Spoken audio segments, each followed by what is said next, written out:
हम लोग भारत के प्रमुख कुछ दर्रे के बारे में विशेष रूप से देखेंगे। अगर आप चैनल में नए हैं तो कृपया चैनल को सब्सक्राइब कर लें ताकि आपको इस तरह के वीडियो और कंटेंट मिलते रहेंगे। तो बिना लेट किए हुए मैं स्टार्ट करता हूँ।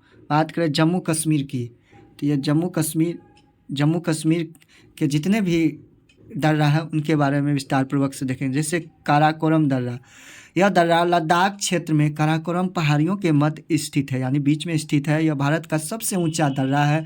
समुद्र तल से इनकी ऊंचाई की बात करें तो समुद्र तल से इनकी ऊंचाई 5654 मीटर है। यह पोक और चीन को जोड़ता है। किसको? पाक अधिकृत कश्मीर और चीन को जोड़ता है। आगे देखेंगे जोजिरा दर्रा, इनके बारे में देखेंगे। ये जो है, यह दर्रा जो है कश्मीर घाटी को लेह से जोड़ता है। जम्मू कश्मीर की जास्कर श्रेणी में स्थित है। समुद्र तल से इसकी ऊंचाई की बात करें तो इसकी ऊंचाई 3528 मीटर है। आगे देखेंगे हम लोग पीर पंजाल दर्रा, जो जम्मू कश्मीर में ही है। पीर पंजाल दर्रा कश्मीर घाटी के दक्षिण पश्चिम में स्थित है। यह दर्रा पीर पंजाल पर्वत श्रेणी में समुद्र तल से इसकी बात करें तो 3490 मीटर की ऊंचाई पर स्थित है। आगे देखेंगे बनिहार दर्रा के बारे में हम लोग अब विस्तार पूर्वक से देखेंगे। यह दर्रा जम्मू कश्मीर के दक्षिण पश्चिम में स्थित है। जम्मू में श्रीनगर मार्ग इसी दर्रे से गुजरता है। समुद्र तल से इसकी ऊंचाई की बात करें तो 2832 मीटर है। यह जो है जवाहर सुरंग भी इसी दर्रे पर अवस्थित है। आगे देखेंगे हम लोग बुर्जिला दर्रा जो है उनके बारे में विस्तार पूर्वक से देखेंगे। यह जो है श्रीनगर और गिलगित को जोड़ता है। समुद्र तल से इनकी ऊंचाई की बात करें तो 4100 मीटर है। आगे देखेंगे हिमाचल प्रदेश के कुछ इम्पोर्टेंट दर्रे के बारे में विस्तार पूर्वक से देखेंगे। जैसे कि हम लोग सिपकिला दर्रा जो है उनके बारे में देखेंगे। यह दर्रा हिमाचल प्रदेश की जास्कर श्रेणी में स्थित है। यह शिमला को तिब्बत से जोड़ता है। समुद्र तल की ऊंचाई की बात करें तो यह 4300 मीटर है। आगे देखेंगे हम लोग रोहतांग दर्रा के बारे में विस्तार पूर्वक देखेंगे। रोहतांग दर्रा, यह दर्रा हिमाचल प्रदेश की पीर पंजाल श्रेणी में स्थित है। समुद्र तल से इसकी ऊंचाई लगभग 4630 मीटर है। यह मनाली और लेह सड़क मार्ग को जोड़ता है। बारालाचा ला दर्रा, यह दर्रा हिमाचल की जास्कर श्रेणी में स्थित है। यह मंडी और लेह मार्ग को जोड़ता है। मंडी कहाँ पड़ता है? हिमाचल प्रदेश। इसकी प्रमुख तल से ऊंचाई 4845 मीटर है। अब नेक्स्ट देखेंगे हम लोग उत्तराखंड के बारे में।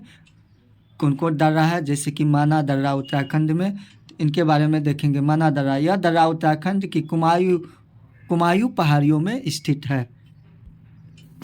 इनकी ऊंचाई के बारे में, इसकी ऊंचाई समुद्र तल से ऊंचाई 5545 मीटर है। भारतीय तीर्थयात्री मानसरोवर झील व कैलाश को दर्शन करने के लिए इसी दर्रा से जाती है। नीति दर्रा के बारे में अब हम लोग देखेंगे। नीति दर्रा या उत्तराखंड के कुमायूं में स्थित है। इस दर्रे की समुद्र तल से ऊंचाई 5339 मीटर है। यह उत्तराखंड को तिब्बत से जोड़ता है। यहाँ से भी मानसरोवर झील कैलाश को दर्शन करने के लिए तीर्थयात्री जाते हैं। अब देखेंगे हम लोग लिपुलेख दर्रा के बारे में। लिपुलेख दर्रा उत्तराखंड के पिथौरागढ़ में स्थित यह दर्रा उत्तराखंड के तिब्बत से जोड़ता है। समुद्र तल से इसकी ऊंचाई देखें तो 5334 मीटर है। कैलाश पर्वत और मानसरोवर झील के तीर्थयात्री इसी दर्रे से होकर जाते हैं। नेक्स्ट देखेंगे हम लोग सिक्किम के बारे में। सिक्किम में कौन कौन दर्रा है? जैसे कि नाथुला दर्रा, जैसे कि सिक्किम में कौन कौन दर्रा है उनके बारे में। नाथुला दर्रा, उनके बारे में देखेंगे तो यह सिक्किम राज्य में दोगक्या श्रेणी में स्थित है। यह 1962 के भारत चीन युद्ध में सामरिक महत्व के कारण अत्यधिक चर्चित में रहा। इससे दार्जिलिंग व चुम्बी घाटी होकर तिब्बत जाने का मार्ग है। समुद्र तल से इनकी ऊंचाई की बात करें तो 4310 मीटर है। आगे देखेंगे हम लोग जलेपरा दर्रा जो इस दर्रे के द्वारा दार्जिलिंग और चुम्बी घाटी से होकर तिब्बत जाने का मार्ग बनता है। भारत और चीन के बीच व्यापार इसी दर्रे से किया जाता है। यह समुद्र तल से 4270 मीटर की ऊंचाई पर पूर्वी सिक्किम में स्थित है। नेक्स्ट देखेंगे हम लोग अरुणाचल प्रदेश में जो दर्रे हैं उनके बारे में विस्तारपूर्वक देखेंगे। जैसे बोमडिला दर्रा अरुणाचल प्रदेश में, यह दर्रा अरुणाचल प्रदेश के तवांग और तिब्बत को जोड़ता है। समुद्र तल से इसकी ऊंचाई 2217 मीटर है।